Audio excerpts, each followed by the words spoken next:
I think we can go ahead and get started. Yes. Okay, welcome everybody. My name is Vince Caiozzo, and it's my pleasure to introduce to you Dr. Josh Grill. Josh has got a phenomenal background as both a scientist and as a leader in the field of neuroscience, but more specifically Alzheimer's disease. He's a professor in the Department of Psychiatry and Human Behavior. That's in the School of Medicine. And he also has an appointment in the School of Biological Sciences in the Department of Neurobiology and Behavior there. He also co-directs the Alzheimer's Disease Research Center. He is the director of the Institute of Memory Impairment and Neurological Disorders. And if you caught my discussion with Josh a little bit earlier, I mentioned that I was going to ask him a question about his past. And it's specifically, I'm always interested in how people got from one place to another. So you started out, well, you got your PhD at Wake Forest, but at that point, were you really focused on Alzheimer's disease, or were you interested in some other aspect of neuroscience? Well, my thesis work at Wake Forest was on aging and sort of regulation of age-related changes in the brain, specifically in the neocortex. But I would probably say I was most interested in trying to figure out what I was going to be when I grew up. And I was very uncertain at that point. So it's a whole nother talk that I've been asked to give a couple times, but I was pretty unsure about having my own wet lab. So I ended up doing what I now refer to as my high-paying postdoc, and went and worked in industry for a few years before a very powerful person made it possible for me to come back to academia at UCLA. And that really launched sort of my career in the stuff I'll talk about today. Great. Well, that's awesome. The other thing I want to mention about Josh is that he's received a number of very prestigious awards within the field of Alzheimer's disease. A really unique aspect to his background, which I was very unfamiliar with, is there's this the science and good practices of recruitment and retention. And Josh is part of a program with the National Institute of Aging that's focused on trying to really enhance the recruitment of Alzheimer's disease patients. And as far as I know of anybody at UC Irvine, he knows more about recruitment and retention. And this is a big problem when you get into human-based studies, because it's not like having your mice and your rats in their cages and you sit there and go, who wants to volunteer for a study today? And you pull them out by their tails and you go, you're the lucky one. With obviously human-based research, it's much more complicated. And some of you may have heard this, but I'm sure many of you have not. But I was involved in a part of NASA's human-based part of their space program, and we were recruiting subjects for a 60-day bed rest study. And that's where individuals are in bed for 60 days. All aspects of their nutrition, their hygiene occurs in that bed. And to get the individuals we needed for the 60-day study required a screening of 36,000 individuals. So, these are remarkable studies. And as I said, when you get into recruiting human subjects, it's a whole different ballgame as compared to working with our other animal models. So with that, Josh, welcome. Thank you once again for participating in this really important discussion. And with that, I'm going to sign off. I'm working on a grant that hopefully will be successful. It's responsible for a lot of the training components that we do. Anyways, Josh, the ball's in your court. Very good. Thanks, Vince. I thought our studies had high screen failure rates, but that may take the cake there. So thanks for the very kind introduction and opportunity to talk today. I'm going to share my screen, and unless people object, what I'd like to do is kind of leave it in this format rather than go to show mode, because it lets me keep an eye on whether people are putting things in the chat and stuff like that. This is my title slide, and I like this because it has this figure that I think kind of illustrates why we need this lecture in various places of our training. What's plotted is sort of the protocolized plan for recruitment in a multiple sclerosis trial. And that's this very straight line here. You know, investigators always expect that things will be linear and seamless, and we'll accrue our sample in a year or so. But what happens in reality is that in order to complete our trial, things take a lot longer. So with that, and if I can get my screen to advance, here are my disclosures. I've never done a lot of consulting, and I have actually kind of stopped doing any consulting for the last couple of years, but I do work with drug companies on especially Alzheimer's disease clinical trials. And so we're a site for trials, and I'm an investigator on some public-private partnerships with drug companies developing compounds for Alzheimer's disease. What I'm going to try to do, they've given me 2 hours, which is really dangerous. I'll try not to take the whole 2 hours, but I am known to be verbose, especially when talking about things I'm passionate about. And hopefully you'll see that today's topics are on that list. But basically, I'm going to try to kind of make a case for why we need a science of recruitment and retention. And then I'm going to walk through what I hope are practical and pragmatic recommendations around designing studies and conducting studies to maximize the success on recruiting and retention in your population. I like to begin with key definitions. These are definitions specific to clinical trials, perhaps. Oh, and I should say, just unmute and holler if you have a question. We do have kind of plenty of time. I'm trying to kind of keep an eye on you guys over on my right-hand peripheral vision, but you know, maybe I'll see chats. I probably won't actually. So you could raise a hand, or better still, unmute and holler at me. So I like to start with this dichotomy of key definitions. And in my field, you can find lots of papers that allude to hundreds of failed clinical trials in drug development for Alzheimer's disease. And I reject that phraseology. A clinical trial should answer a question, and a trial that answers its question succeeds. A trial that fails to answer its question fails. There's a big difference between a failed drug and a failed trial. We know about drugs that aren't worthy of continued development or use in clinical practice through successful clinical trials. And, you know, we can apply this dichotomy to other studies, right? What we really cannot accept as biomedical researchers are failed studies. It's okay if a study doesn't support the hypothesis we were testing. That's good science. That's answering the question. But what we can't accept are studies that don't answer a question. That's not going to result in progress. It's going to result in costs. And you can question the ethics of those studies because you've utilized resources, and in clinical research, you may have been putting people at risk without the benefit of scientific advancement. One of the most consistent challenges to successful clinical research is challenges in recruiting a sample. And I'll use recruitment and accrual kind of interchangeably for this idea of putting enough people in your study to answer the scientific question. There are a bunch of different references you can cite. I choose one from JAMA here, that inadequate recruitment is the #1 reason that clinical research studies, in particular interventional trials, fail to answer their question. And this challenge has several implications. At best, what you're doing is delaying, learning the answer to the question and making improvements in clinical practice. But there are much more severe implications as well. It could threaten internal validity. It could raise questions about generalizability of the results.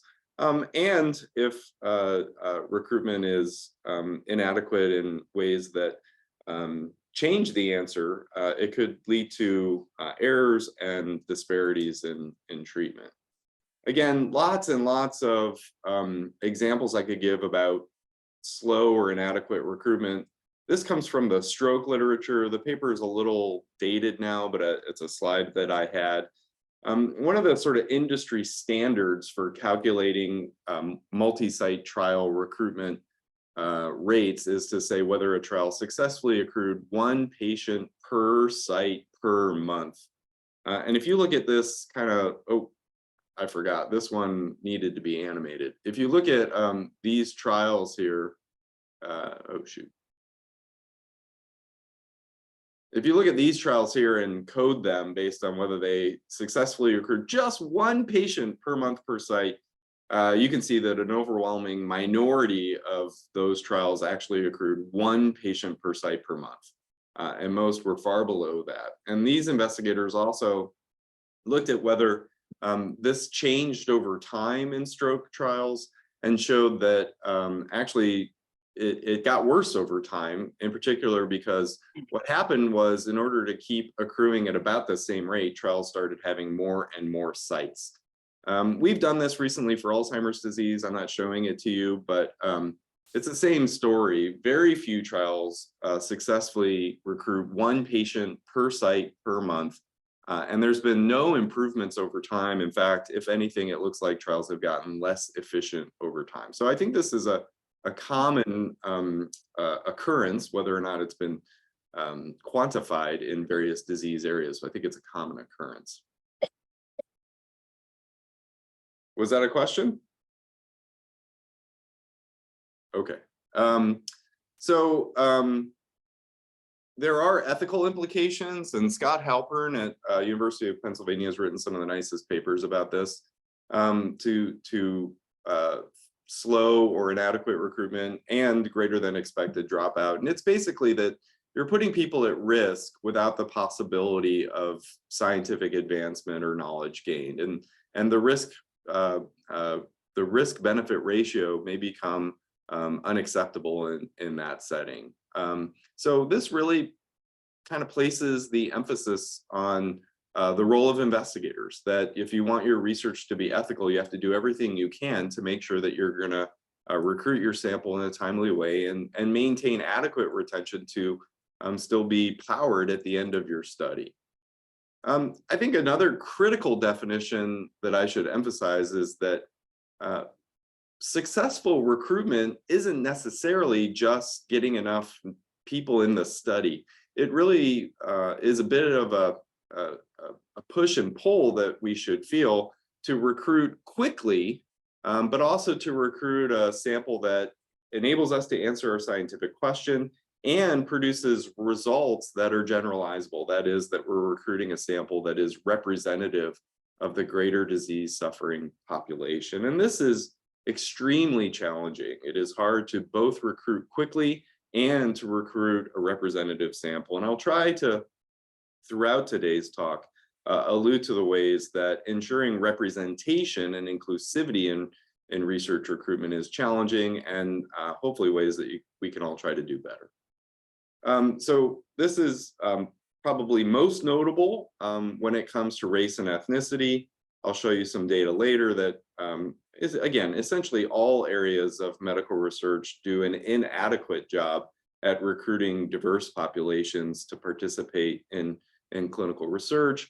I wanted to highlight a couple of papers. The first 2 here are from the National Academy's report on improving representation in clinical trials and clinical research. You can download this quite easily from the National Academy's website. It's lengthy and valuable and provides a very nice primer. There's a JAMA article that accompanied the publication of the report from, among others, Kirsten Bibbins-Domingo, who's the editor-in-chief at JAMA now. And these, this report and the accompanying paper highlight why the problem matters, the issues in medicine as well as medical research, and some practical recommendations that can be offered to investigators to try to do better at being inclusive in their research. I also wanted to highlight this paper that just came out like 2 weeks ago from that same individual, Scott Morris and Scott Halpern, I should say, and some colleagues at Emory and other places. And one of the things that they highlight, so why do we have to do better at diversity? We really want to understand health disparities and healthcare disparities. We want to make sure that if treatments work differently, either differently in their efficaciousness or different in their safety, that we're aware of that. And only when we have inclusive studies can we assess for things like effect modification.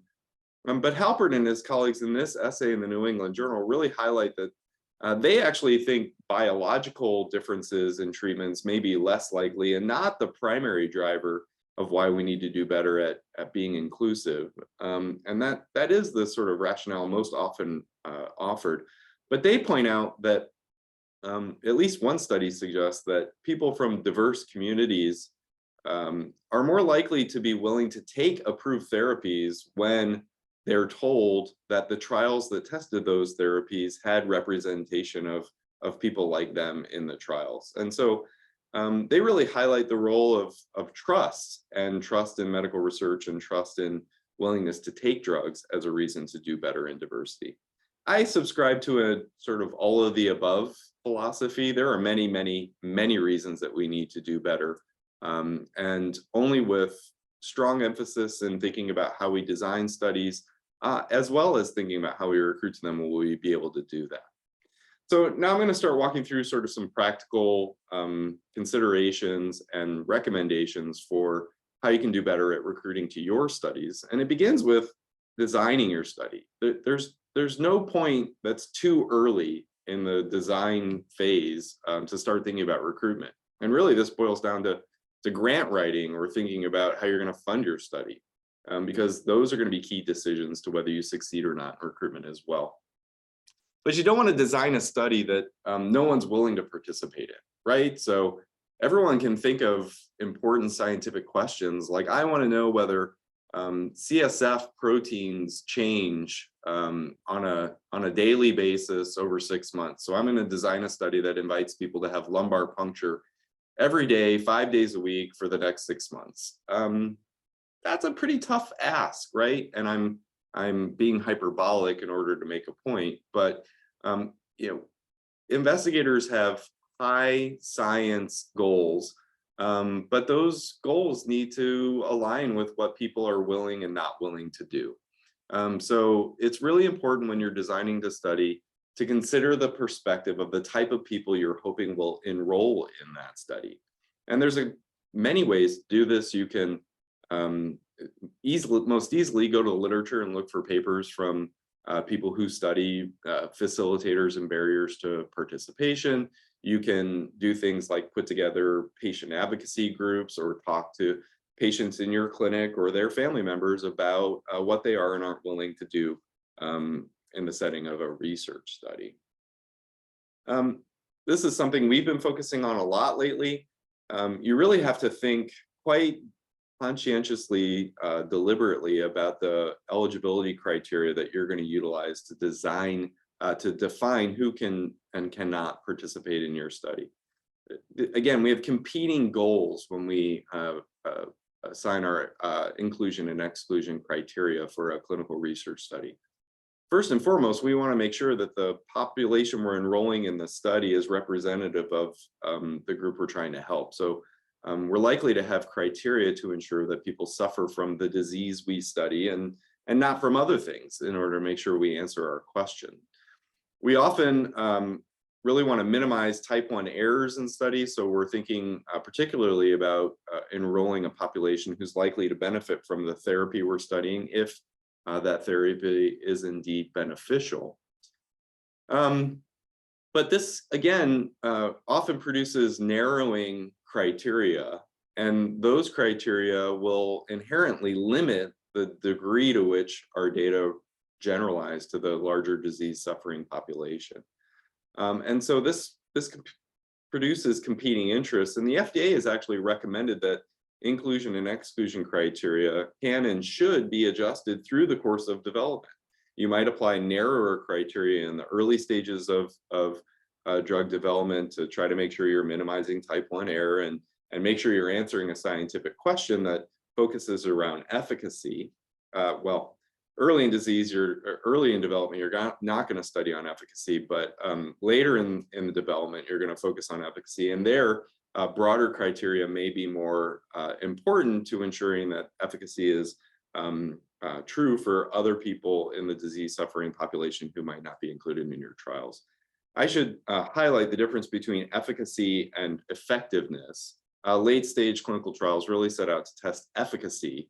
That is, does the drug work in a best case scenario, as compared to effectiveness, which is, does the drug work in a real world scenario? There's been the advent of something called pragmatic clinical trials that really set out to test effectiveness more than efficacy. But if you're like me and you study a disease for which there are very few treatments, and none of them are really adequate, we focus exclusively on efficacy in our clinical trials. Though with the first couple disease modifying therapies, it's possible we will see pragmatic trials looking to test effectiveness in our near future. But how you apply these criteria, and again, this is another one of those animated slides that doesn't work in the way I'm showing this, but how you apply those criteria is really going to be important. And it's going to produce barriers to your recruitment, namely recruiting people who are willing to be in your study, but then you deem ineligible for that study, can produce unexpected delays or expected delays. In a subsection of our clinical trials, we do expect greater than 80% screen failure rates right now. And so we know that we're going to have to screen a lot of people, not 36,000. We hope, like Vince's example earlier. But if you're doing a trial of 1,000 people, you may have to screen 5,000. And that's a laborious, time-consuming, and expensive process. You might also think about whether ineligibility based on any of the criteria in your study are acceptable for rescreening. Are these tests that fluctuate day to day? Could someone have a bad day and still be a good candidate for your study? In which case you might want to consider the opportunity to rescreen. You should also think about what these decisions mean to your science. Almost all my examples come from neuroscience. Sorry about that, I'm a neuroscientist. And again, this is one from multiple sclerosis where investigators look back over a brief history of their trials when an effort was made to try to make it easier for patients to qualify for trials by reducing the number of relapses or the relapse rate. So historically, trials had required at least 2 relapses in the previous 2 years.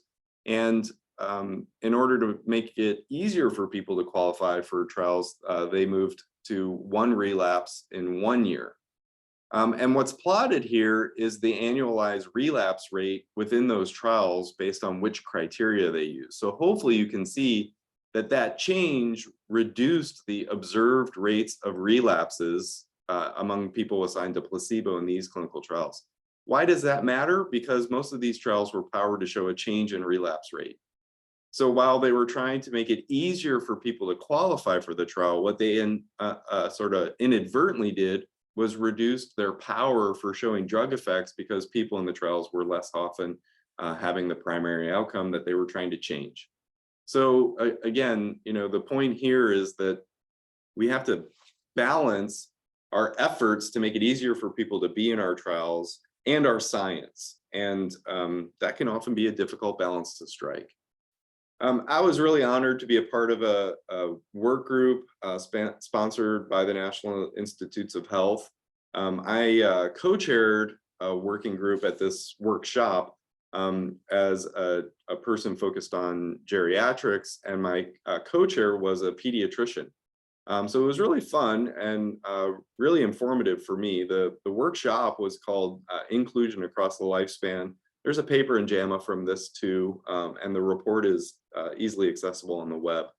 But the main point of this workshop was that if you look at clinical trials across areas of medicine, what you'll find is that the people who are make up the majority of patients who would be treated with drugs if they're deemed successful in clinical trials are often left out of the trials to result in the approval.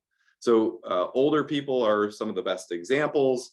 If you think about cancer clinical trials, people over 65 are often left out of those trials, but they make up a majority of patients who suffer from those cancers. In preparing for this workshop, I looked back at Alzheimer's disease trials and actually found that, you know, about half of the trials I looked up had upper age limits.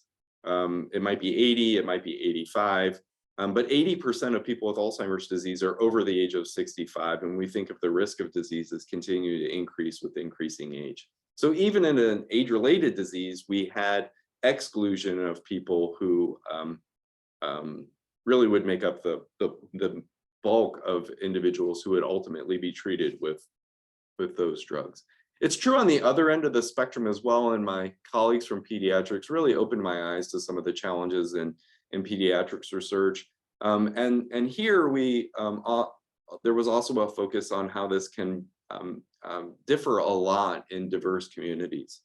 So in communities with higher rates of obesity, for example, the age at which puberty begins is likely to differ.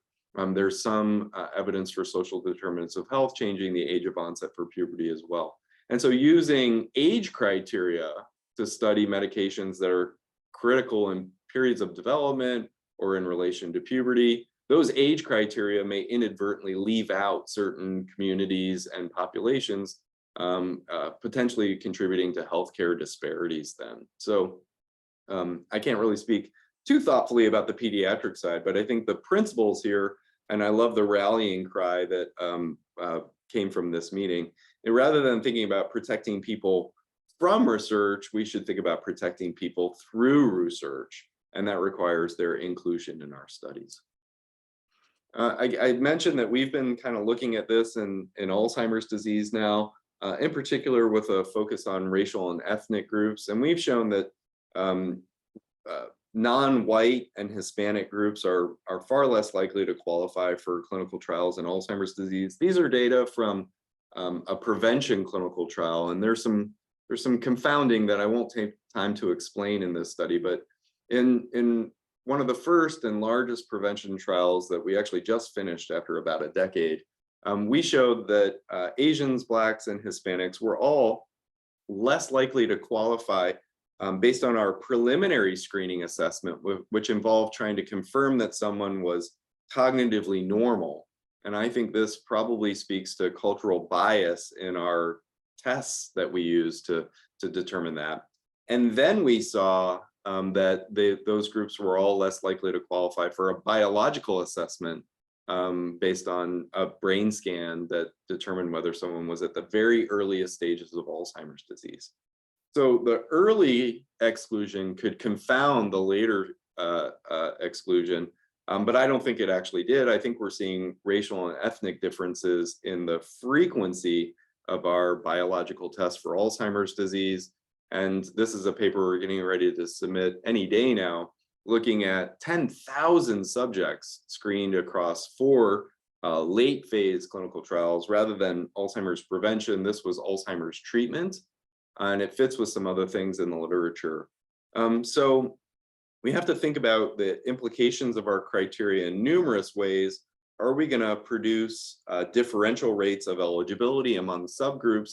And are we okay with that? Is it due to cultural differences? Is it due to biological differences? Is it going to affect our understanding of the answer to our question, which for me is often an answer about a treatment that we hope to use to improve the quality of care that can be provided? I think you also have to really think about when you're designing your study, what are people's sort of attitudes towards participating in research, like the research that you're designing. And again, the literature could be a great source of this. Here I'm giving examples from Parkinson's disease, hypertension, and Alzheimer's disease prevention clinical trials, looking to studies of facilitators and barriers to participation. And this is a busy slide. Don't try to, memorize all these bullets, because I think across the literature, you'll find very common reasons why people participate in research. And I think of it as kind of a three-legged stool, that people participate in research. One, because they are altruistic. They want to help investigators do better. They want to help science find cures for disease. Two, they hope to get something out of it. And I think that's okay. Again, not an ethics lecture, so I won't spend a lot of time talking about therapeutic misconception, but it's not something I worry a great deal about. I think people participate in research because they do hope to benefit. And in fact, if they suffer from a terrible disease, they hope that they'll benefit by having access to a treatment that helps their disease. And I'm okay with that. And three, the third leg, they have to trust the people doing this study. If they don't trust the people doing the study, they're not likely to participate. And if they don't think they're likely to benefit, or at least that there's a chance they'll benefit, they're not likely to participate. In contrast, I think the barriers to participation in research are very disease specific or population specific.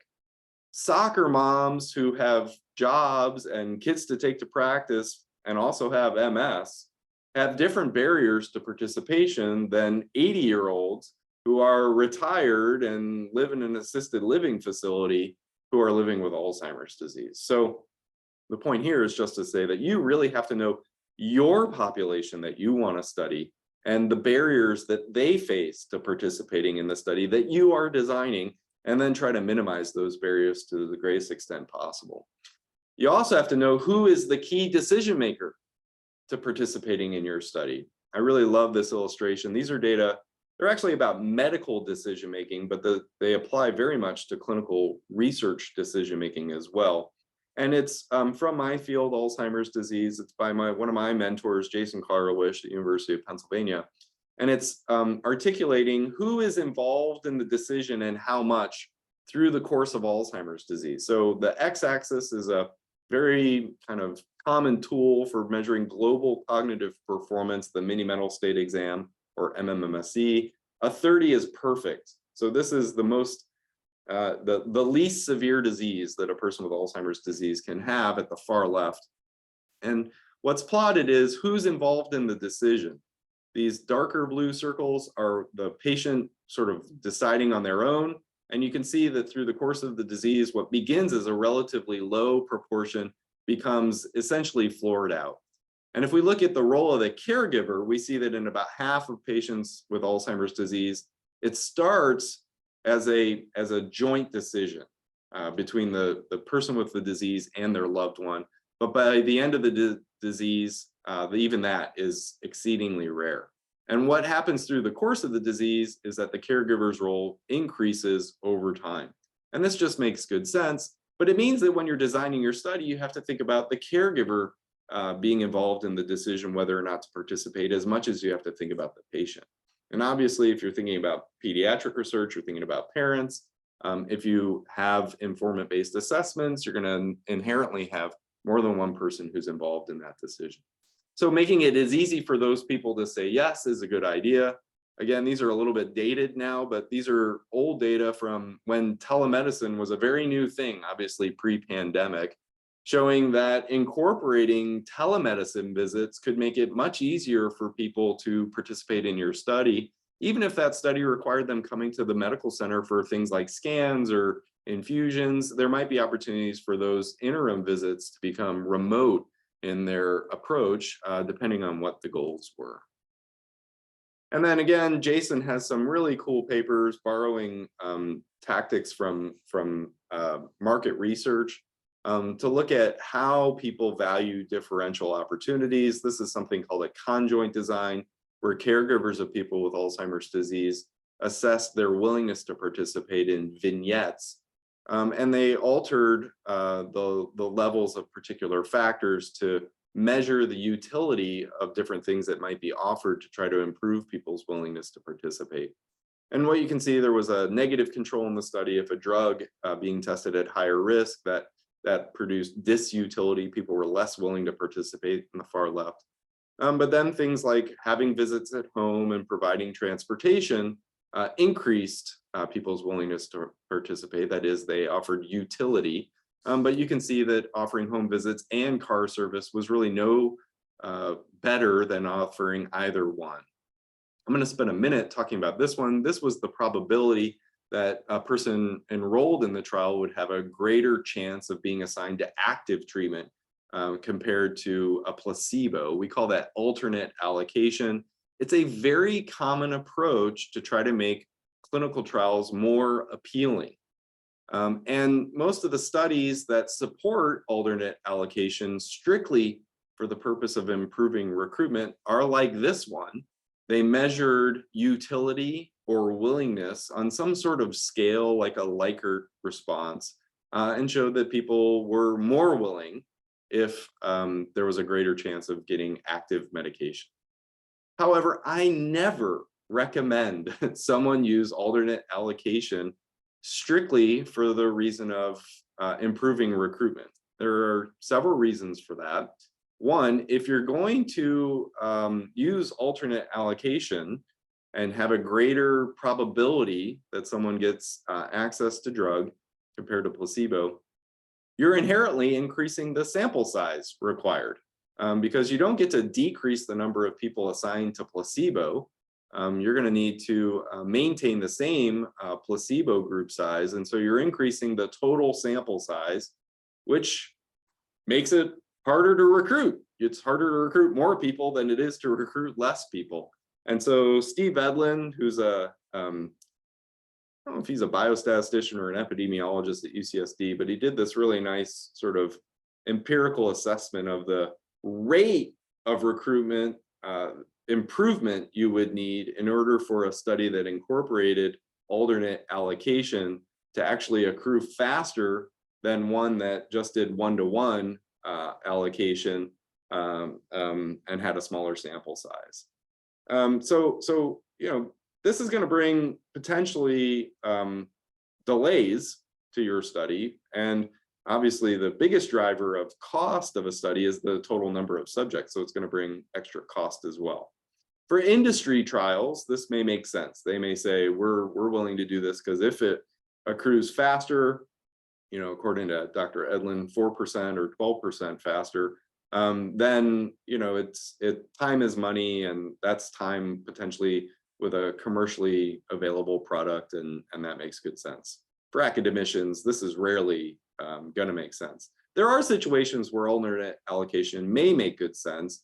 In particular, if you think you need more data around safety, it may be valuable to have more people assigned to drug than to placebo. Or if you want to test multiple doses, you might have 3 groups with 1-to-1-to-1 allocation with a low and high dose, for example. So there are situations where this makes good sense, but if you really have one reason and one reason only for you using alternate allocation, and it's to make your trial more appealing to people, I don't think we have a strong evidence base, and I actually don't believe that alternate allocation really ever takes someone who's unwilling to be in a trial and makes them willing to be in that trial. It may make them a little more willing, but I don't think that turns a 0 into a 1. There are other implications, perhaps again, especially in the neurosciences. These are just brilliant data. So it's a complicated figure to explain, but these are data from a meta-analysis of trials testing dopamine agonists as treatments for Parkinson's disease. Now, Parkinson's disease is a neurodegenerative disease where the centers of the brain that make dopamine are degenerating. And so levels of dopamine neurotransmitters in the brain are depleted in these patients. The oldest treatment for Parkinson's disease is called levodopa. It's just metabolized into dopamine. But the advent of this class of medications, dopamine agonists, are mimetics that activate the dopamine receptor in the brain. Okay, that's the background for this figure. What we're looking at is a meta-analysis of clinical trials of dopamine agonists, that several of which have now been approved. So these are all trials of dopamine agonists what we're looking at are data plotted for the response on the primary outcome of those trials, which is the UPDRS, the Unified Parkinson's Disease Rating Scale. So same drugs, same outcome measure, and what's plotted is the response to those same drugs, depending on whether someone was enrolled in an active controlled trial versus a placebo controlled trial. So even though it says placebo controlled on the left for the blue bar, everyone in that arm got the active drug. And on the right, everyone got the same active drug, but they were in a trial where they knew they were going to get active drug. So the possibility of getting a placebo in these patients lowered the response to the same drug compared to knowing that you were going to get an active medication in a dopamine agonist trial comparing against a other dopamine agonist trial. So the authors referred to this as the placebo effect. The possibility that you were going to get placebo lessened your response to the active medication. It's really amazing on many levels, and it shows that your control group choice could have implications to your ability to demonstrate a treatment effect. And you know, I'm a big supporter of placebo-controlled trials. They're the most efficient and rigorous way to answer a question about treatments. But you know, we have to understand the implications of our design choices to our ability to answer our question, and that's the main point here. So I kind of alluded to this. You also have to think about whether you're going to let people rescreen, and you know, there are many examples of studies where the opportunity to rescreen meant that a large number of people who otherwise would have been excluded from studies were then able to be included. And again, I think this is really about your expertise in your own disease area, and what is okay to rescreen and what is not. You know, we certainly have people who have good days and bad days on particular screening assessments, but we also have practice effect. And I don't think I have much in this lecture about regression to the mean, but you know, particular requirements of people may inflate estimates of particular scores that are not really realistic as the normal performance for people. And so then your trial may face regression to the mean, and that too can result in challenges. Again, just some amazing data from colleagues at the University of Michigan who are doing status epilepticus treatment trials. These were patients who would call 911, and then they would get treated in the ambulance for, you know, grand mal seizures, status epilepticus. But what was so thoughtful about these investigators is that they designed this study, very impressive approach to treating a terrible condition in the ambulance as the, you know, earliest possible intervention. But what's plotted here is participants in the study and how many times they were enrolled and randomized. So each row in this figure represents a different patient participant. So you can see that we've got, I don't know, 25 or so different participants who had to call 911 and were randomized in this study. And what's plotted is whether they got control or active intervention, and whether it succeeded or did not. And they had the thoughtful approach to say, we know this is going to happen. So the first time someone's enrolled in this study is the only time their data will be used in our primary analytic approach. So again, very thoughtful and a deep understanding of the population that they studied. I really like this structure for thinking about financial payments to people participating in research. Later today, some of you may actually have to hear me lecture a second time. I'm definitely going home hoarse today because I have to give the campus research ethics lectures for everybody on training grants this afternoon, and I will have this exact same slide in that talk. This is a structure that was published in a framework, I should say, that was published in the New England Journal a few years ago around paying people to participate in research. I'm I want to make one clear definition here. Sometimes people say we can't pay people to be in research because it's coercive. That is untrue. The definition of coercion is offering, eliciting compliance through the threat of harm. Financial payments never are harmful to people. I know there's great songs about more money, more problems, but we don't apply that here in the research setting. So we really never can produce coercion by offering financial compensation for research participation. The other threat to informed consent that comes with payments is undue influence. That means that someone is offered so much money that they make a decision that's not in their best interest. I think I might show you data for that in a second. It is a high bar to achieve. I would love to have a study that is adequately budgeted to offer people so much money that they make a bad decision. So I think this is actually a concern that's overblown. I really like this framework, which defines payments as reimbursement, compensation, and incentivization. The minimum we should do is not have people pay to participate in studies. This could mean paying for their parking, giving them a lunch voucher, etc. Paying for their hotel if they have to drive from far away and we have 2 days of visits. This is really the sort of bare minimum we can provide. Compensation means that we can pay people a fair wage for their contributions to our studies. And I assure you, none of us can make any contributions through clinical research without people participating. And so this is easily justified. There's a literature about how best to do this. And most of it assigns a fair wage as, something like minimum wage. People ask, should we pay, what they would otherwise make for missing work to participate in our study? And thus, should we pay the corporate CEO more than the person who works at the local fast food restaurant? The answer is no. We should pay people based on their contributions to our science, meaning that everyone who enrolls in our study should be paid the same amount. But if we really want people to choose to be in our studies, if we want to enhance recruitment, maybe we need to offer them more than a fair wage, and that would be incentivization, paying a little bit more. And this too is relatively easily justified to try to enhance recruitment. And again, I think it's something we can and should do to the extent we are able.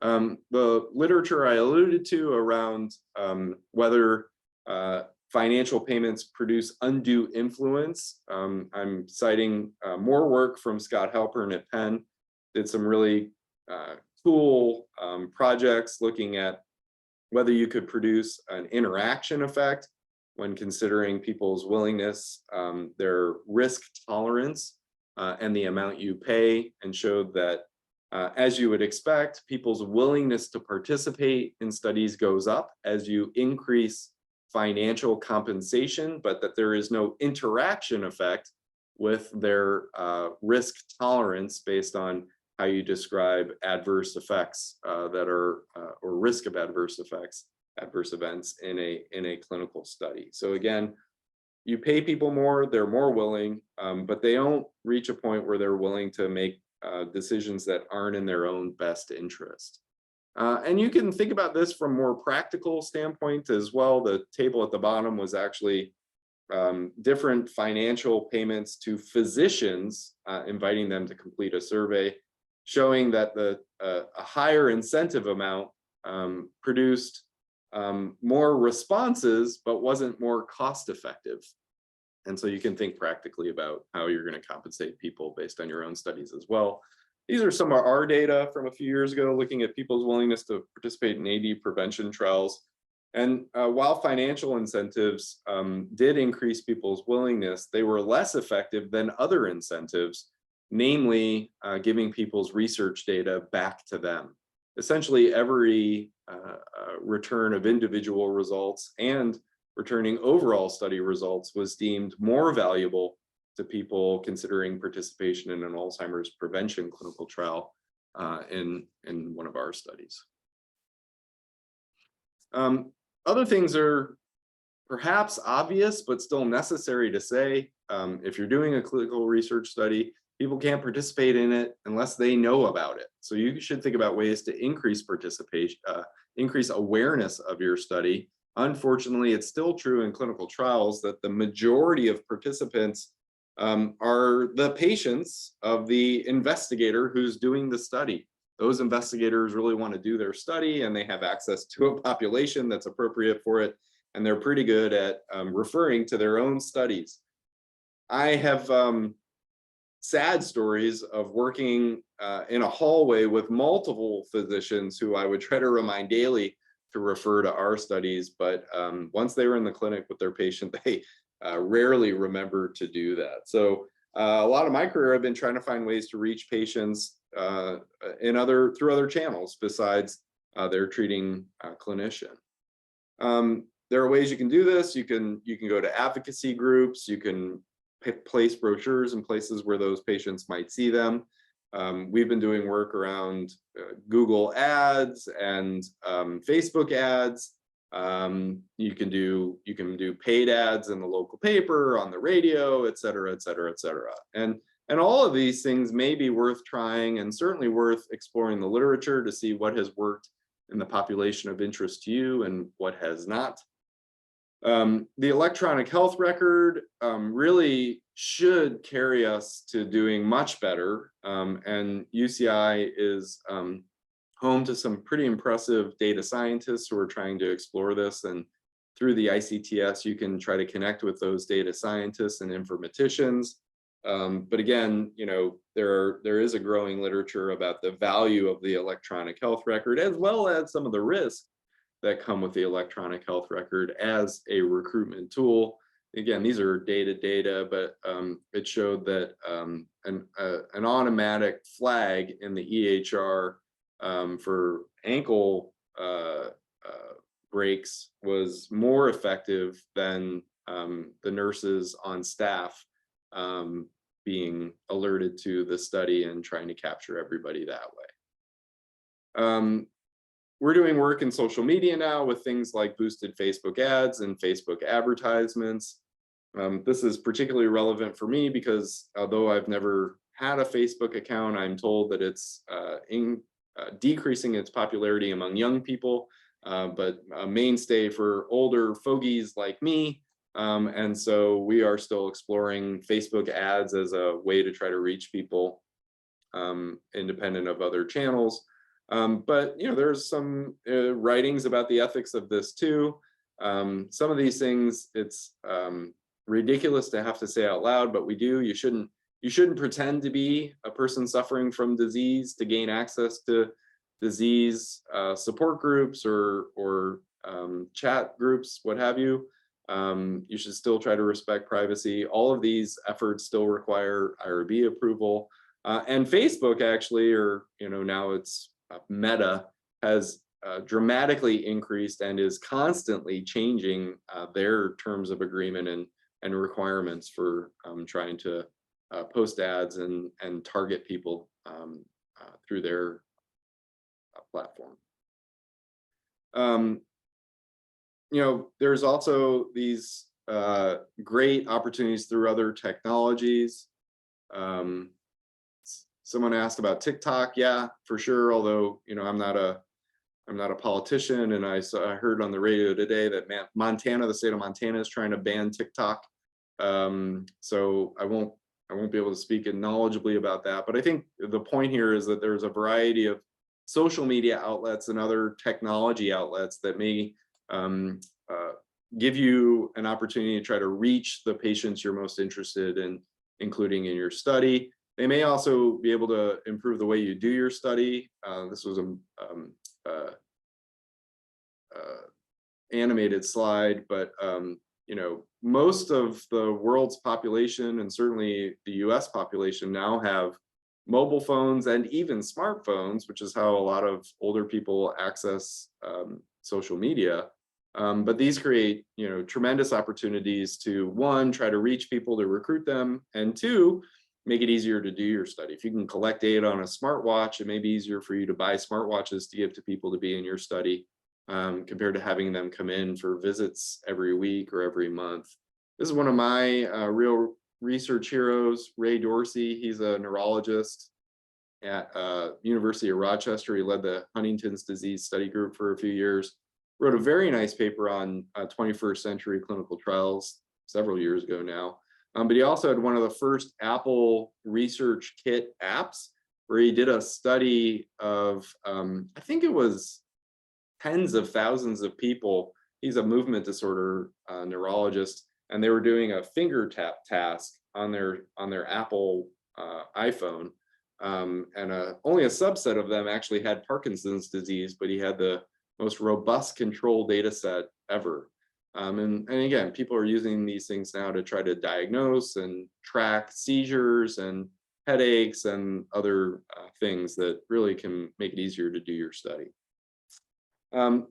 The tried and true method of creating study brochures still remains relevant. This is one I like from a very sad study I was a part of in spinal muscular atrophy, something like more than 10 years ago, going on 15 years ago.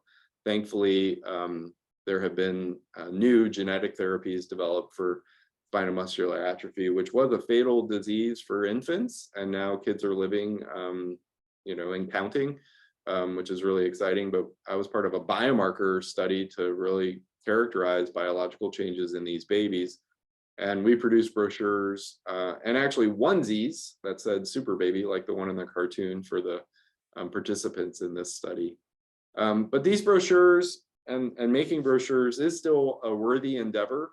But I'm shocked sometimes at how poor study brochures can look. This should not be a white piece of paper with 12-point type font describing the inclusion and exclusion criteria and other things about your study. It should be easy to look at, easy to interpret, give the main goals of the study, certainly include any incentives that you will provide to people who participate, and use color and pictures and maybe cartoons, maybe pictures of people who look like the people you're hoping to enroll in your study. Some people like to include eligibility criteria to try to remove or discourage contact from people who won't qualify for the study.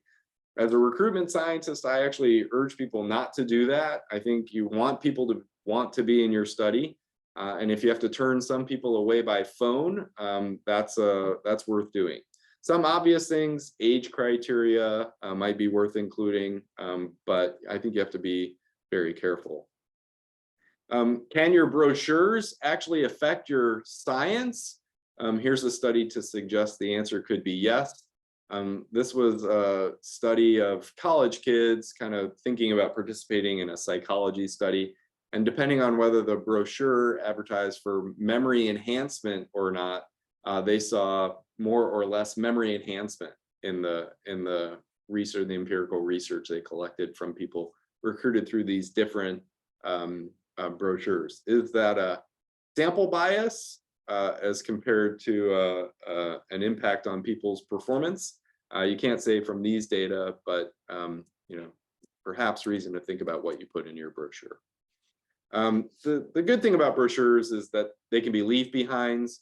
If you can go give a talk at a place, it's hard to get everybody's name and contact information after the talk, and maybe them taking a brochure with them will help you catch some people you otherwise couldn't. If places that cater to these patients won't let you give a talk, they might let you leave a brochure, and you can put these things in waiting rooms and other places. I do think video brochures can really help dispel myth about the disease you study, or offer explanations to ensure that people understand the approach you're taking in your study, the ways you've tried to make it easy for people to participate, and the facilitators of participation.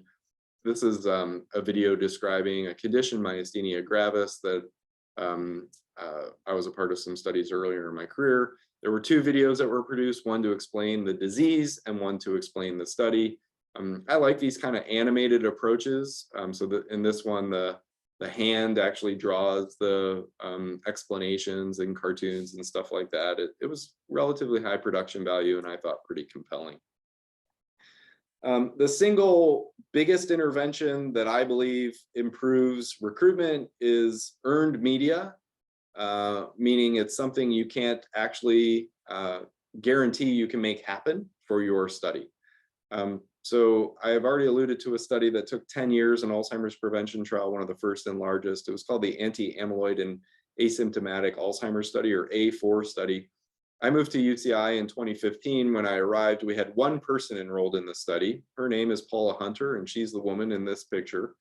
The first thing I did was try to get an article about the study and about her in the Orange County Register. We ended up on the front page of the Orange County Register, and we had something like 200 people express interest in the study after reading about Paula and why she was enrolled in the study. We did 2 back-to-back information sessions at a local community center. I think we had something like 50 or 60 people at each. We gave people who were interested the consent form for the study, and we screened about 80 people for the trial after that. So we went from 1 randomization to something like 25 on the back of 1 article placed in a visible outlet, the Orange County Register. This is not an ad. We didn't take out an ad in the Orange County Register. We convinced a reporter that this was worth a story. And I think that's an important distinction. The overall A4 study, I was involved in trying to plan the recruitment for the national clinical trial, which had a goal of recruiting 1,000 people. It was long, it was relatively slow, and the thing that got us across the finish line was a Dear Abby article, a letter from the PI of the study at Harvard to Dear Abby about the trial. It produced 800 interested people around the country and helped us complete accrual for the study overall. So I actually think this helps overcome barriers to trust, because most of these outlets are trusted. People are going to them for news or interest stories. And so I think this really has an impact on not only awareness, but doing so in a way that affects trust. And there's a really good question about whether you need IRB approval. So it's a complicated answer, but generally no. So reporters write the stories. We had to get media consent from Paula to include her in the story, and that's something to be careful about. But reporters are much more interested in stories about people participating in studies than they are about brilliant investigators designing them. They might go for both, but that participant is really what's going to draw their interest. And so we don't have control over what the reporter writes. So, the IRB doesn't have the opportunity to review the article, and generally the investigator doesn't have the opportunity to review the article. And I've been quoted in the media quite a few times at this point in my career, and especially early, I had a few that I really wished they hadn't quoted me quite the way they did. So it's something to be careful about. Write down the things you want to be quoted as saying, and then try to say them over and over again, regardless of what question you get asked. But this is a very powerful recruitment intervention. It's just not one that's easy to make happen. You can utilize registries. There are a growing number of recruitment registries that enroll people who are willing to consider participating in research. This gives you the opportunity to try to recruit in bolus rather than serially, because you might be able to send a note or start calling people who have expressed positive attitudes towards research and a willingness to consider enrolling in studies. There are national registries. I'm giving this talk as a function of our CTSA, a Clinical Translational Science Award. We call ours the ICTS. The Vanderbilt CTSA started a national registry called Research Match, and you should look at whether Research Match could be a good source of participants for you. We started our own local registry called the Consent to Contact Registry, or UCI C2C. This is about 6 years old now, and has more than 6,000 people who have enrolled in it to date, and we have referred more than 8,000 people to participate in studies at UCI, so you don't have to be a statistician, I see some on the call, to know that we've sent some people to more than one study. And I'm not giving you data from it, but about 30% of the people we refer to studies actually participate in those studies, which is 3 times higher than most national registries. So I think there's value in kind of being local on some of these things too. I think the other thing I have to say is that every area of science and medicine needs to do a better job of recruiting diverse participants to studies. Very few areas of medicine recruit representative samples. These are data from clinical trials sponsored by the National Institute of Neurological Disease and Stroke, showing that representation of African Americans and Latinos is very low and wasn't getting better with time on the basis of the NIH Inclusion Act that required sort of an update to the NIH approach on grants for inclusion of women and minorities. These are historical data from my field showing that industry trials are 96% white and academic trials are 90% white, and then some kind of updated figures showing the low representation of essentially all non-white groups in our trials. We have to think about this from a multi-level approach. This is a slide I borrowed from my colleague Rema Rahman, who I work a lot with. She's at USC.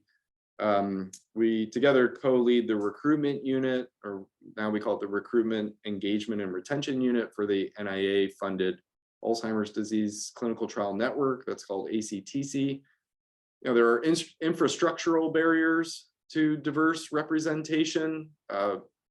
Patients from diverse communities have less access to academic medical centers where a lot of these trials are happening. Sites have barriers. They may not have the language capacity to enroll people who don't speak English if the trials have the translated versions of everything necessary. They may not be staffed with bilingual, bicultural, diverse staff members. The ultimate is to have diverse principal investigators at sites. Communities may not know or have access to the sites doing the study.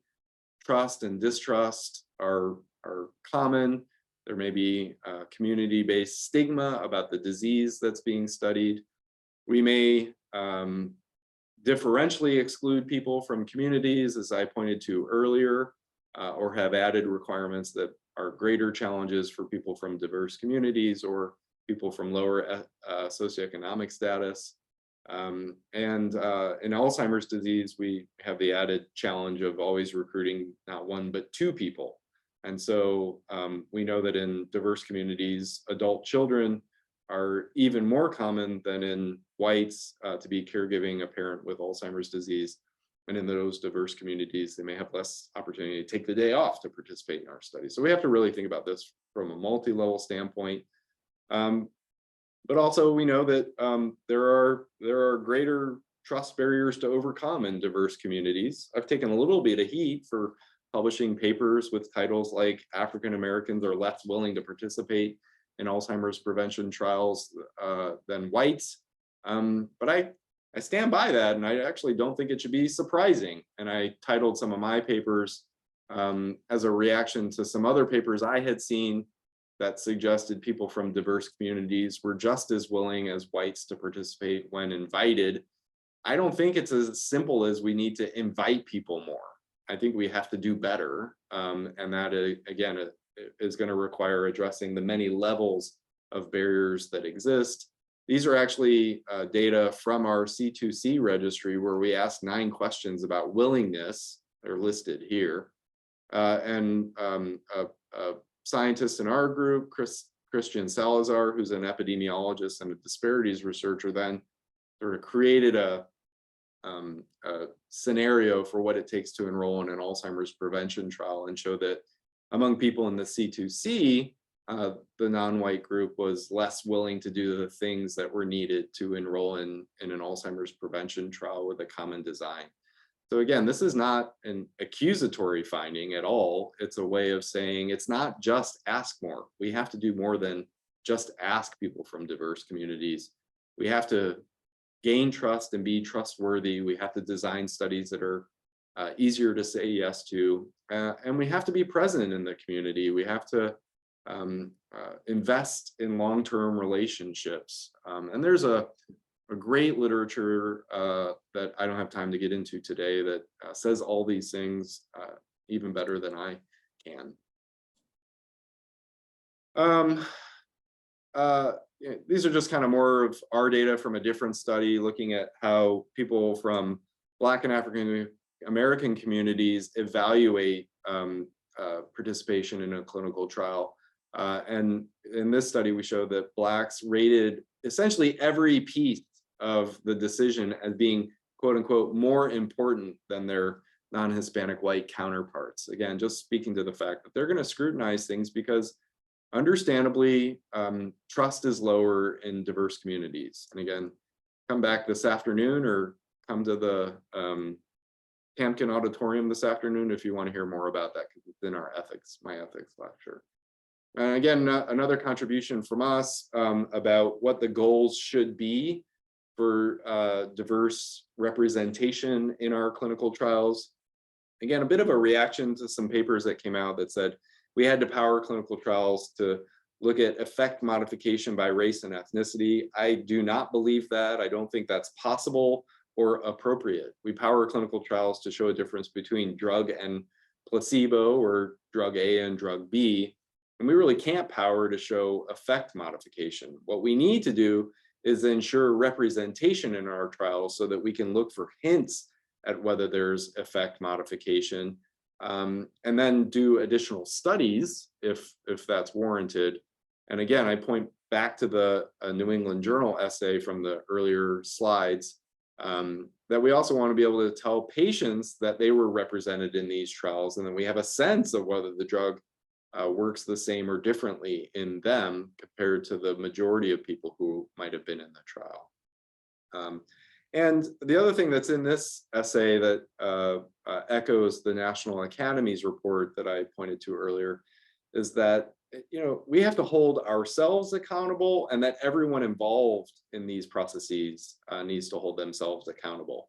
And I think accountability is dramatically increased today compared to 5 years ago. In fact, last week I had a person from the drug company Eli Lilly come and visit me, and she said she wanted to meet with me because she had been away from Alzheimer's space for 5 years.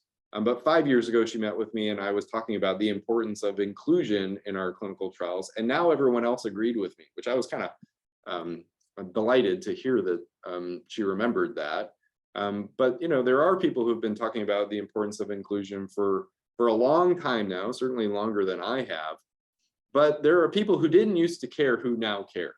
The FDA cares, NIH has always cared, but is increasing in the ways that they're holding investigators accountable. CMS cares, and they're starting in my field to say, we're only going to pay for drugs that have been shown to work for the diverse communities that will need these treatments. So everybody's paying attention more than ever before, and I think that's fantastic and hopefully will lead to improvements. I think we have to learn from people who've done it well too.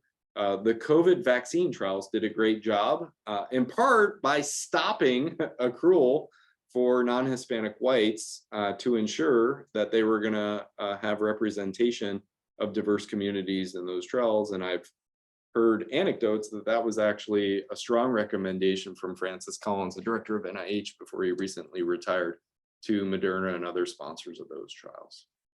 So a lot of ways that we can all try to do better, and they begin with being present in the community, trying to gain trust, having diverse staff members, thinking about ways we can design studies to make them easier to do, partnering with organizations and leaders in the communities we're trying to recruit to gain access to those communities, gain their trust, they can help us gain trust, et cetera, et cetera.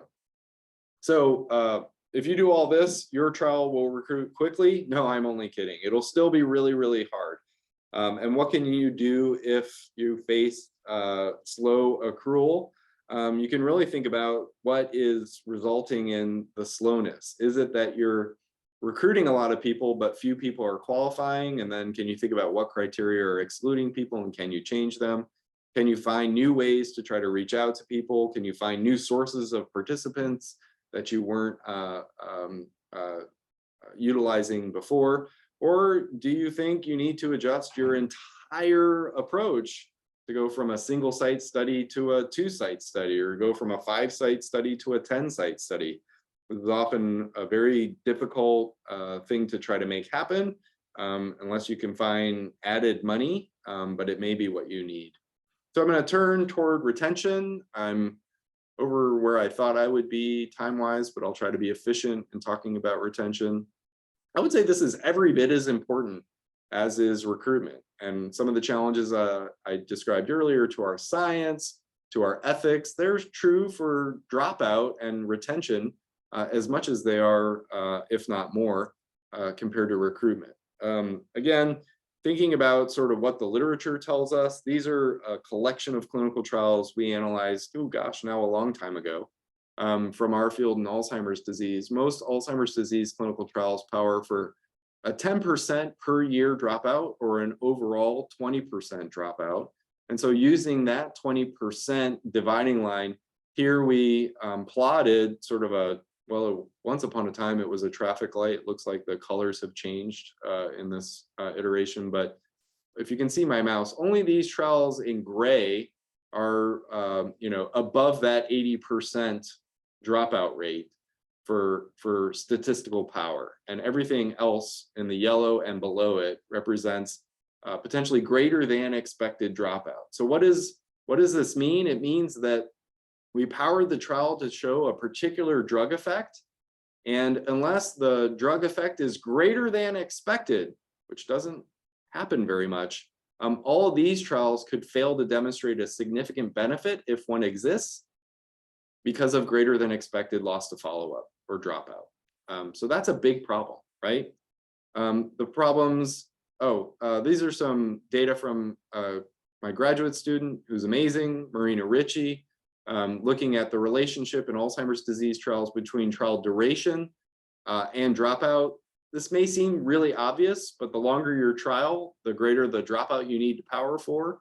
I kind of quoted our industry standards and told you that that doesn't always happen. Across many trials in Alzheimer's dementia and what we call mild cognitive impairment, she showed that on average trials have much greater dropout than the industry standards for dropout incorporate. This is a theoretical paper that says if you have dropout that's skewed towards one arm of your study, and you incorporate things like last observation carried forward in your statistical analysis, you can actually reach erroneous conclusions, like a drug having a disease slowing effect when one doesn't exist because your dropout is not at random and you're carrying forward observations from a time when a patient was less severe in their disease. So again, you can actually bias or result in scientific error if you're not thoughtful about dropout. And we kind of subscribe to this idea that we need to understand who is at greater risk for dropout so that we can improve our designs and our approaches to retaining people. Just some data from some of our work in that space showing that in Alzheimer's disease trials, those who lack a spouse are at increased risk to not complete the clinical trial in which they're enrolled. In particular, if they have, these are reversed, if they have non-spouse, non-adult child partners. There is a really nice literature from the epidemiology space, mostly about observational studies and themes of retention. These investigators in the 2 papers cited here have identified more than 900 retention tactics within 12 different retention strategies. So I have not yet made a slide with the 900 tactics. I offer the 12 strategies here. And I think, again, you should borrow this slide or look at these papers, and as you begin your clinical research study, think about making sure that you have tactics within each of these strategies to the greatest extent possible to maximize the retention of participants in your study. We used those strategies and some of the tactics to create a survey of Alzheimer's disease research centers. UCI is home to one of the 33 NIA-funded centers of excellence around the country. We surveyed them, and then we compared their responses on our survey to their data in our National Alzheimer's Coordinating Center uniform data set, and showed that centers that were in the lowest tertile of the number of retention tactics they were utilizing had lower retention rates at F1 and F2, the 1 and 2 year follow-up for new enrollees, than did the centers that used more retention tactics. So basically, and here's the sort of more continuous data showing the relationship between retention tactic number and completion rates or follow-up rates. So more is more when it comes to trying to retain your participants. And to come back to the financial incentives, I'm actually, again, a believer in the value of financial compensation. I think that we can space out our payments to participants so that they are incentivized to keep coming back.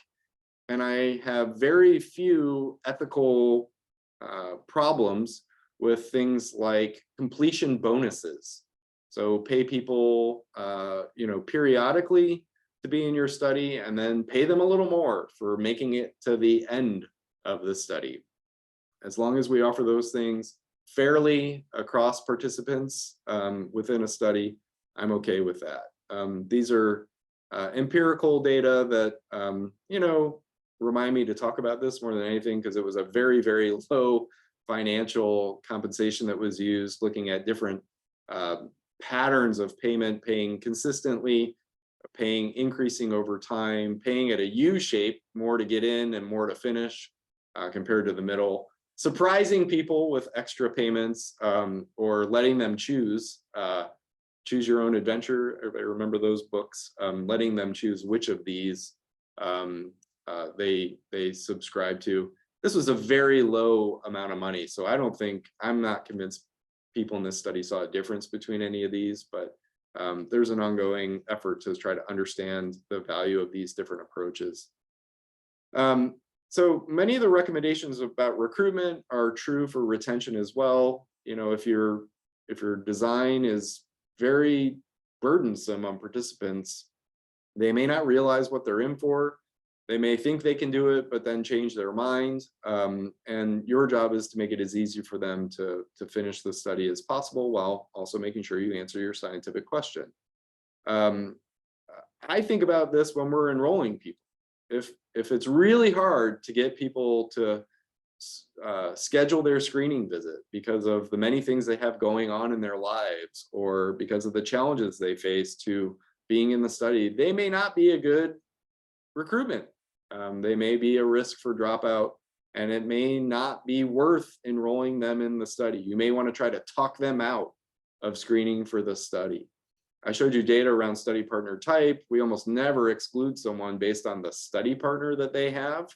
Recruitment is just too hard to do that. But I have thought about it before, and I have been proven right when I say, I think these people are unlikely to finish our study because the study partner seems a little flighty, or has too much else going on to make this a priority. And again, your design and scientific question will decide whether that makes sense for you as a strategy. Do everything you can to make people understand how much you value their contributions to our science. Show gratitude for them. Tell them what we're learning. Tell them the progress we're making. You'll be amazed at how much participants can identify with the goals of your study, including your accrual goals. They also may want to help you recruit, which is incredibly valuable. It's called snowball recruitment. When they understand the challenges you face in accruing, they may want to go out and help you in that way by referring their friends or people in their social circles and networks, and that could be incredibly valuable to you. And then telling them how you're doing through things like participant newsletters helps them feel engaged and a part of the science. Little small things can go a long way. In particular, thank you notes from coordinators, but thank you notes from the principal investigator, showing that the people at the top recognize this. Token gifts, I've been amazed at how much people value some of the token gifts. I think in particular, things like blankets. We've done for a decade now infusion studies in our very cold clinical research centers, and people really value having blankets. And when it's a blanket with the study logo, it makes them feel like they're part of something bigger than themselves. I was earlier in my career, I was the PI of a large number of clinical trials. I'm a non-clinician, so that was kind of unusual, but it was an honor for me, and the people who were enrolled in those studies were what made it an honor for me. And so I made it my job that if I was in town, I was going to see everybody at every visit, even if it was just to say thank you for them being there and for helping us with that study. And I know, I don't have empirical evidence, but I know that improved our retention rates, which were very high in all of our studies. And I think knowing your participants and knowing when they're at risk for dropout is also important, so that you can try to intervene and talk to them about what's going on. I am a big proponent too of giving results back to participants when we finish our studies. On the left here is a paper we wrote here at UCI. When a clinical trial ended early and a lot of participants discovered the results of the study on their news feed or watching CNN or something like that. And we measured people's satisfaction with learning their results through various platforms, and the highest satisfaction came when the study team was the way someone learned about the top line results of a study. My colleague Emily Largent, at the behest of NIA, led a group called the Participants First Group to produce guidelines around how to share top line results with participants when the study ends early or ends on time. That prevention trial I was just telling you about, every participant across more than 70 sites in the country and more than 1,000 people had an opportunity to opt in on a website to getting the press release with the top line results when Wall Street learned about it. So there was like a simultaneous clicking of a press release from the drug company that provided the medication for the trial that went public and went to the investors in that company and Wall Street, and the email went to the participants enrolled in that study simultaneously, in part because of the work in the first two papers here. And a colleague at Rochester who does rare disease pediatric neurologic condition trials has a very nice paper around even doing some of these things before a study is over to provide interim updates to participants through things like webinars that can still protect people's confidentiality, but put them in a virtual room with the investigators and let them ask questions. To close, we actually have a service that the ICTS provides called the Accrual and Retention Consult Service. I run that service, and there's a very experienced and knowledgeable member of the ICTS, Adriana Gombasev, who helps me with that. So you can visit the website for the ICTS that's shown here and request a consult. We're happy to talk to people about their grants or their design or the challenges that they're facing in recruitment and retention. I particularly like the opportunity to consult people who are early in career and learning how to do a lot of this, although we have sometimes been asked to work with very seasoned people who are struggling and under pressure from NIH or other entities to course correct. Oftentimes that's a very difficult task because it is due to study design issues that can't easily be changed. So like my early slide that it's best to consider recruitment as early as possible. In the design process, it's best to consult with quote unquote experts on this stuff as early as possible as well. And we're happy to talk to people about their studies. So in conclusion, hopefully I've convinced you that thinking about recruitment and retention is really important as you contemplate a study, write a grant to fund a study, design your study, begin your study, recruit to your study, and try to retain your participants. The earlier, the better when thinking about these things. The failure to do this really has important implications to our science, the ethics of what we're doing, and of course, the people who make our contributions possible by enrolling in our studies. So with that, I'm going to stop share. And we have plenty of time, given the 2-hour block for this thing, for questions. So if you want to unmute or put it in the chat, I'll see it either way.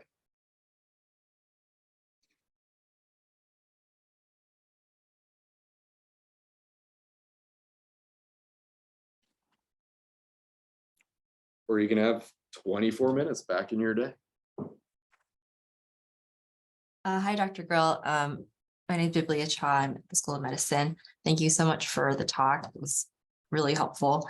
I had a question about if you've ever experienced kind of pushback regarding some of the recruitment efforts, let's say from grant review study sections and things like that, given that it might not be typical. I'm not very familiar with how common the strategies that you mentioned now are, but for example, I was thinking back on your slide when you were talking about, typically a lot of the Alzheimer's disease clinical trials, they recruit under a certain age, and you're suggesting, expand that. But I'm sure there are also reasons for why perhaps they don't recruit for older individuals, perhaps due to comorbidities and things like that. So yeah, just some thoughts on that. Yeah, so I've had pushback from lots of groups on lots of levels. Reviewer 2 is always wrong and way off base. And if you design a study that is appropriately inclusive, you do have to worry about whether reviewers will have different feelings. So, and I've had arguments with people about this. In our Alzheimer's prevention trials, I argued that we shouldn't have an upper age limit because I wasn't really thinking about inclusivity per se. I was thinking about getting the trial done because older people are going to qualify more often. But you do have to recognize that there are other age-related considerations like risk of vascular injury with age, and so some investigators I worked with wanted to put an upper age limit because they didn't want to have too much vascular pathology present in the brain of people participating in the study for fear that it would remove our ability to test an anti-amyloid hypothesis. So you definitely want to think those things through. Good grants personship is to consider what people might push back on and then address it in your grant. I had a grant that was all about diversifying our C2C registry. And we had a lot of challenges with that grant because we're here in Orange County. And that was kind of interesting and eye-opening and frustrating all at once. The first iteration of that grant was about racial and ethnic diversity, but it emphasized Asian Americans and Hispanic Americans because African Americans and Blacks make up about 2% of Orange County. We got skewered for that and said, you can't study diversity and not emphasize Blacks and African Americans, and there aren't enough in Orange County. So I resubmitted and said, well, we are studying Blacks and African Americans, and in actuality, the size of the county means that we have more Blacks and African Americans in Orange County than a lot of places could try to do in their area, and it got not discussed. And so we put it in a third time, and I didn't talk about race and ethnicity at all. And I only talked about neighborhood advantage as a form of diversity. And so we emphasized aiming equally in a stratified way across neighborhood advantage versus disadvantage using something called the area deprivation index, and thankfully that got funded. And so we're doing a variety of mechanisms that are stratified by really what's a more social determinant of health, socioeconomic status measure as compared to race and ethnicity. But the goal is really to improve diversity in a lot of different ways, including race and ethnicity in that grant. So, again, grant writing is all about thinking about what people could come back with and trying to head them off at the pass. I've also had pushback from IRB, and I felt, compelled to sort of educate my colleagues on the IRB sometimes if I think I know more about something than they do. And we've had a good track record of that. And I think that speaks to the understanding and thoughtfulness of the members of the IRB. I've had to push back on paying people to be in studies. I have a study right now that is a 1-hour interview, and we pay people $100 to be in that 1-hour study. It's a pretty good compensation rate, I think. And, every once in a while you'll get someone say like, oh, isn't that coercion? And then you have to sort of say, no, it's not coercion. And here's what coercion means and why this is not coercion.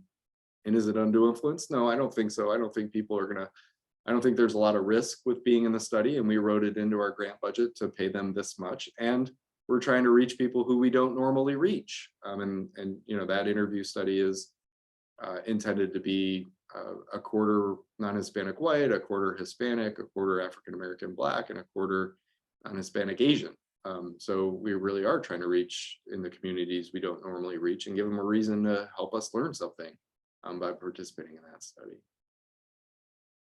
So, yes, lots of pushback. Science, one of my dearest friends and strongest collaborators and smartest colleagues likes to say science is adversarial. And I don't subscribe to that, but you will feel that way oftentimes.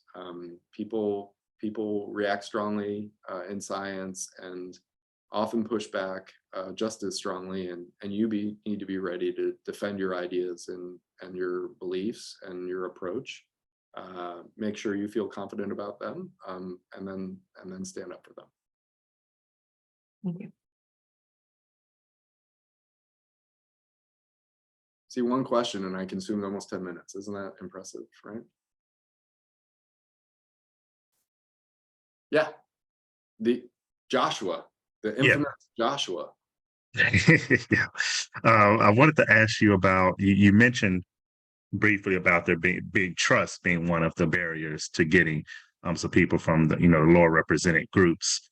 And I know you mentioned you may speak about this later in more detail in your talk today on ethics, but can you give any examples of ways that you may think of or things that you have thought of to improve trust amongst researchers in the community?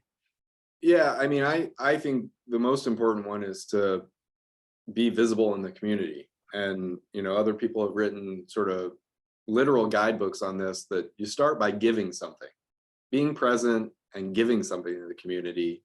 And that's a process that precedes asking for something like research participation. So, I've been really lucky for the entirety of my career. I've led an outreach, recruitment and education core for an Alzheimer's disease research center. So part of my job has always been to sort of bring what we're learning through research into communities as an effort to be inclusive of them. So for 8 years when I worked at UCLA, I spent a lot of time in churches in South LA, sort of doing partnered outreach and education in hopes that it would have a long-term benefit of gaining trust and making people willing to participate in some of our studies. Other groups at UCLA had been doing that longer and better than I had, but I thought, that was what we needed to be doing. Here at UCI, we've been doing a lot of different things with a lot of different communities in Orange County. And I think the pandemic kind of helped and hurt some of those efforts. We turned our attention to, virtual and remote sort of education platforms, which are good at increasing reach, but also miss some communities. So this new grant really tests whether things like Facebook ads, mailed postcards, and grassroots outreach in these specific neighborhoods which of those is more effective at overall recruitment and which is, more successful recruiting distinct population. So all of that I think is, the science of recruitment and all that's worth doing. But, there are no quick fixes for this stuff. And I've had investigators say to me like, oh, can you do that for me? And the answer is always no, right? Like I can't gain trust on your behalf. I'm not willing to do that. And, people need to trust you to be in your study. So a lot of investigators say, I don't have time or interest to go do that. And I get that. And then you need to hire a team that can do it on your behalf. And that team should have a say in making sure the science lives up to snuff. You can have things like community advisory boards. We have 3 that, serve as advocates for us, give us feedback on our approach. When we got these 2 new grants, I convened 2 big advisory groups together in one room to talk about what we were going to do and how we might adjust our approach and what we hadn't thought about, et cetera, et cetera, et cetera. So there are different ways people can try to gain trust and, partner. But I think the best way is to get out in the community and let people know who you are and why you're trying to help them, right? Why does this research matter to your community?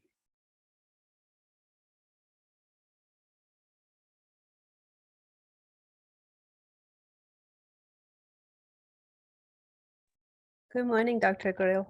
Hi. First of all, I want to say you're scientists, you guys as a scientist are hero and you should never give up. And I want to give you the feedback of my experience of being recruiting for research. When I was pregnant for my son, I have been in research for mom to be. But as you mentioned in last, part of your presentation, I never received any data for the past 9 years. Whenever they called me and I, participate and I'm asking what's going on, am I being so helpful or not? What is the data? And I never received any data. And to be honest, the last time that I received a call, I said, I maybe be so busy and I don't need a $25 gift card for Target. Yeah, and I think one of the most important things that is you need to, when you're recruiting somebody for your research, it makes that person involved in your research. Yeah. Yeah, and I'll take you a step further. Thank you for your very kind words, but I'll take you a step further and say, when any investigator doesn't do a great job, it hurts everybody else's ability to recruit and retain, right?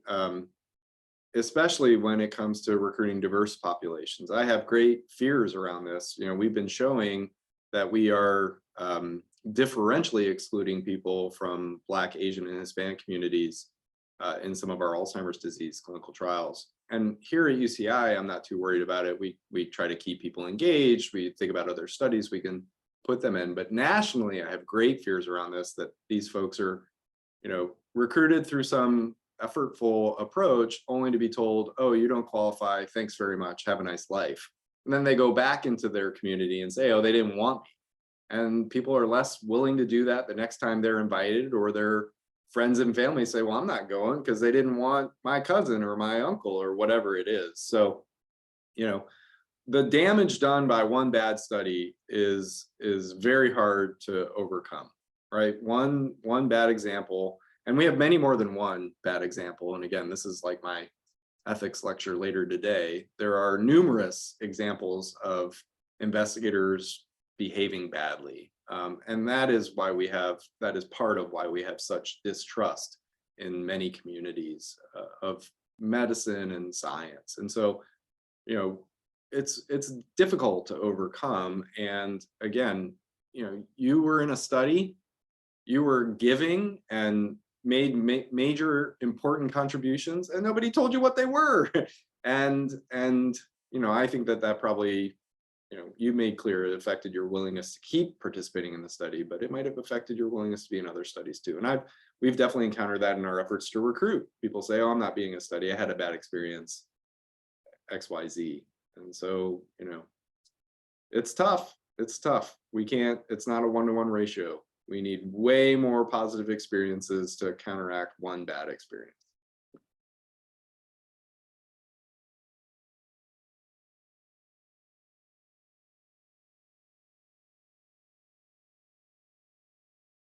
Okay. I do have another question. I'll ask it if nobody else has a question. But just kind of speaking about those groups that tend to be under recruited and less enrolled in studies. There's kind of been a call for disaggregation of specifically Asian American data because there is such diversity that can be kind of blanketed if you put them all together, and kind of recruiting within these specific sub-ethnic groups takes a lot of effort. And a question I've been wondering about in a study I'm planning to apply for funding for is in focusing specifically on one sub-ethnic group. I guess I'm conflicted if I should try to target more than one sub-ethnic group in trying to make a case of I'm going to try to get more bang for the buck, and yet still trying to differentiate, okay, I do want to focus on disaggregated data. So any thoughts on recruiting specifically in subgroups? Yeah, I mean, I'm happy to talk more about it at a separate time. It really boils down to the question you're trying to answer and the case you can make, especially if it's a grant, right? And I've had enough grants skewered by reviewers, the majority of the ones I've submitted for sure, to know that at this point in my career, I'm thinking, when I'm writing a grant, I'm thinking about who's going to review it, and like down to the study section in many cases, because what's right for a health disparity study section is not right for a clinical neuroscience study section. And so I'm really thinking about things even at that level from the moment I start thinking about writing a grant. I've been a part of some grants that are focused on Asian Americans and Pacific Islanders, where disaggregation is key to the whole thing. And those are big grants, right? Because that's hard to do. It's expensive, especially if you're going to account for the many languages that those groups speak in California. Just staffing and translating is a huge cost. So I think budget matters, and scope matters, and stage of your research matters, right? If this is sort of a preliminary pilot type thing, if you're going after an R21, you may have a very strong rationale to start somewhere and say, we're going to learn about it here, and our goal is to expand into other groups in the future if we see X, Y, or Z, and things like that. So it's really about making a compelling argument, defending against what reviewers are going to say, which they're going to say it, no matter which way you approach it, right? You can predict some of the critiques, and so offering why you're doing it the way you're doing it, and where you hope to go in the future. But again, I'm happy to talk more about it. And it is kind of funny, like we have some big grants under consideration right now around sort of across the Asian diaspora, but then in a recent grant to renew that NIH funded clinical trial network, one reviewer said we didn't recognize the diversity within Asian communities, which I felt was silly, but anyway. Thank you. Not that the diversity is silly. The diversity is important, but that we didn't recognize it, I thought was a silly accusation, given our track records.